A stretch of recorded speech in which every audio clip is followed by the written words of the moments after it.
Well, hello, friends. My name is Mark Allen, aka Pineapple Doctor. Uh, this is the first video of this kind that I'm finally in the zone making it. I've been thinking about doing these videos for a while, but today's the new moon in Gemini. A new moon is when the sun is in the same sector as the moon. So the sun is in Gemini, the moon is also in Gemini, I believe 5 degrees. 4 degrees Gemini.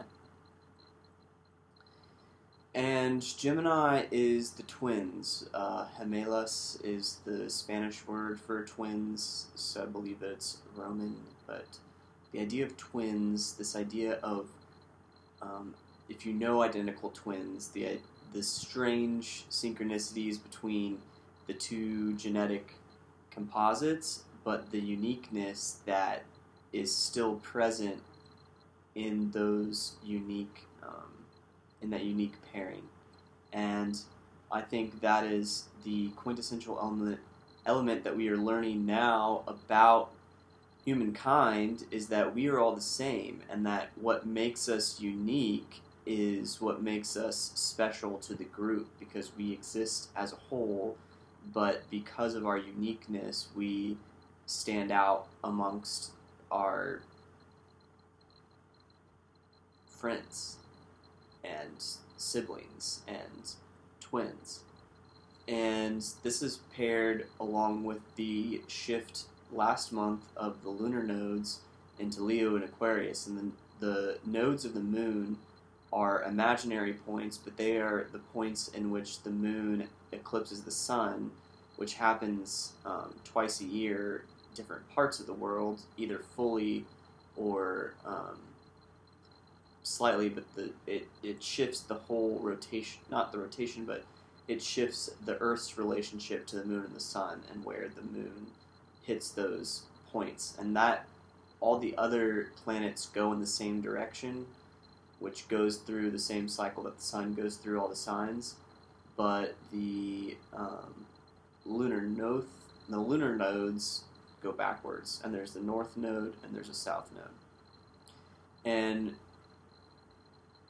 that happens every 18 months or so, or longer, and it just shifted into Leo, and the north node in Leo, the south node in Aquarius, and there is a shift from the Virgo-Pisces axis, where the north node was in Virgo and the south node was in Pisces. And when that happened, it was all about what our daily routines were and how can we be of service to others, and very focused on our health and like what we're intaking and our habits and how they're affecting our body. And then the Pisces South Node, which is all about martyrdom and sacrifice, and how much of ourselves are we willing to sacrifice for someone else. And so there's been a huge breaking point in this Venus retrograde between all of our interpersonal relationships, and who are we willing to sacrifice our time for, our energy for, our effort for. And I think a lot of us, myself included, have gone through some very intense interpersonal turmoil and separation, because we've realized that if this pattern is to continue, I cannot give more of myself to you. And therefore, in order for self-preservation, in order for me to take care of myself and my well-being so that I can be of service to others, I have to take care of myself first. And therefore, I have to cut ties with these very toxic people, because they're affecting my daily life. And if it's a living situation or a friendship or a business relationship or any kind of relationship, it's especially someone who you're exposing yourself to on a regular basis. And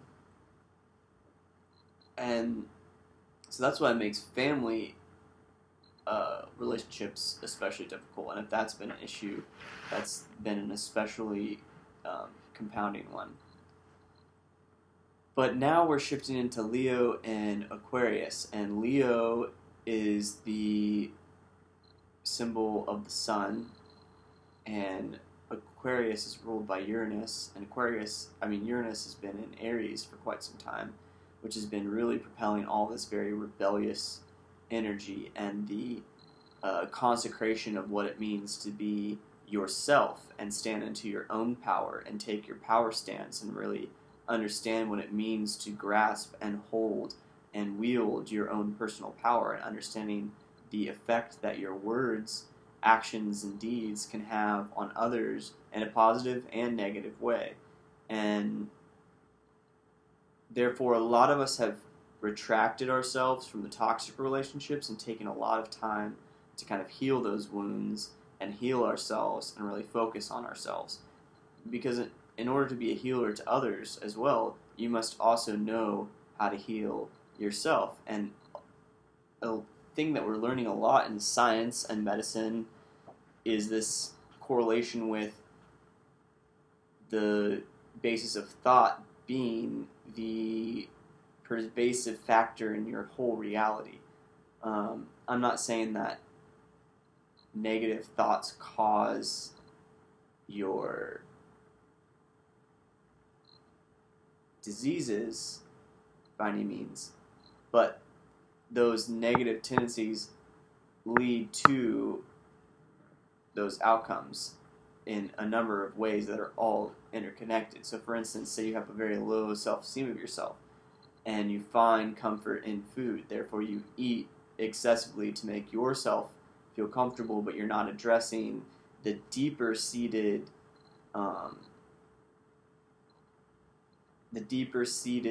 it's not even self-esteem, it's like a willingness to appreciate your own life and how valuable and precious your lifetime is. And then you get stuck in these cycles and these routines. So you keep going to the same habits and vices that bring you this immediate pleasure that then numbs the deep-seated negative turmoil that isn't addressed. And a lot of us everyone has that. Everyone has something that they are not willing to let go of. It's the shadow side of yourself. And that's another aspect of this whole Gemini, is understanding that you have, in the good times you have yourself, in the bad times you also have yourself. You are the one and the same. You are who you have always been since the beginning of your life, and then you are also the one who is constantly changing and leaves that other person behind, but you are still one and the same. And that also compounds your power to progress and move into that higher state of being. And that's the ultimate goal of this eclipse that's coming up as well, is breaking into our higher sense of self. And that affects 6 months prior. So 6 months ago, February, we started experiencing that. And we started shedding all of the stuff that we need to shed in order to be ready for that alignment. Because at that point, all of the timelines, all of our decisions, all of everything that could happen is aligning into this grand alignment that everyone's going to experience in their own way, that will collectively affect us all and our future outcome. And understanding that if we choose to be proactive and positive and understand that we have this immense power and we can use that power to wield positive influence on the universe and our own personal reality and the reality of our family and friends, then we can become a beacon of that energy that's available and abundant and just has to be accessed by those who are willing to go after that source of inspiration. And so when we're in Leo, a lot of that's self-creation, because the theme of Leo is I create, or I will into being. I imagine and I manifest. I am able to tell stories that someone else can visualize in their head as well. I'm able to craft these visions and share them with the world. So each of us are coming into our own state of being, our own understanding of ourselves as an artist and creator, and how that plays a role in the collective conscious and shapes and shifts everyone's awareness. And we're all these little puzzle pieces that collectively make up this network that is this collective consciousness, that is humanity being propelled forward through time and space and evolution, and hopefully will continue to do so if we don't,